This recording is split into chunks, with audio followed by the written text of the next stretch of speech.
Haryana and Uttarakhand are also on rise.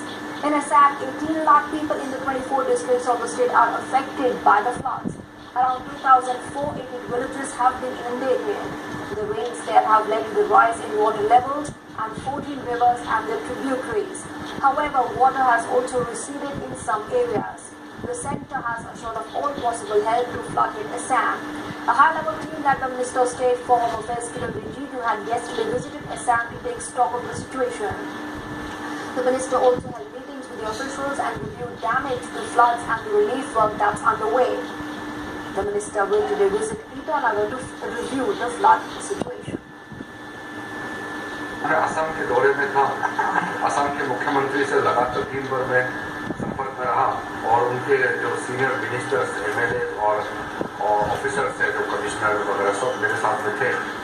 और लखीमपुर, माजुली और धेमाजी, इस एरिया में हम कुछ एरिया में भी विजिट किए और वहाँ के हमने कुछ जायजा भी किया और फिर रिव्यू मीटिंग भी लिया। और फिर अरुणाचल में आकर के यहाँ भी मैंने फिर सारा ऑफिसर्स लोगों से और यहाँ के लोकल एमएलए मंत्री लोगों से मेरा बातचीत हुआ और यहाँ पर रिपोर्ट मैंने ले लिया। जो जितने मौके हुए हैं उसके लिए जो एक्सप्रेशन पैसे देना था वो हमारा गृह मंत्रालय के माध्यम से SDRF पैसे जो राज्य सरकार को दे चुके हैं वो मिल चुके हैं। उसके अतिरिक्त प्रधानमंत्री जी ने फिर 2 लाख रुपया जो घोषणा किया है लोगों से मिल करके हैंडओवर करूँगा। इसके अलावा जो केंद्र से जो हमारा बल है, जैसे NDRF है, हमारा सेंट्रल पैरामिलिट्री फोर्सेस है और आर्मी को भी हम लोगों ने निर्देशन दिया गया है कि जहाँ जहाँ रास्ता बंद है, ब्रिज टूटा है, जहाँ संपर्क करने का आवश्यकता है, वहाँ केंद्र के जितने बल है पूरा उसमें सहयोग करेंगे, वार फुटिंग पे काम करेंगे। ज़्यादातर तो हम चाहते हैं कि हम बाई रोड जाएँ और पैदल जाएँ और लोगों से मिले।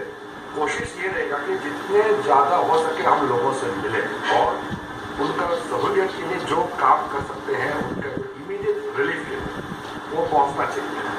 और हवाई सेवा जहाँ जहाँ रास्ता टूटा है वहाँ राशन सप्लाई के लिए और दवाई पानी के लिए जो भी व्यवस्था है वो हम एयरफोर्स के माध्यम से उसका भी व्यवस्था कर रहे हैं।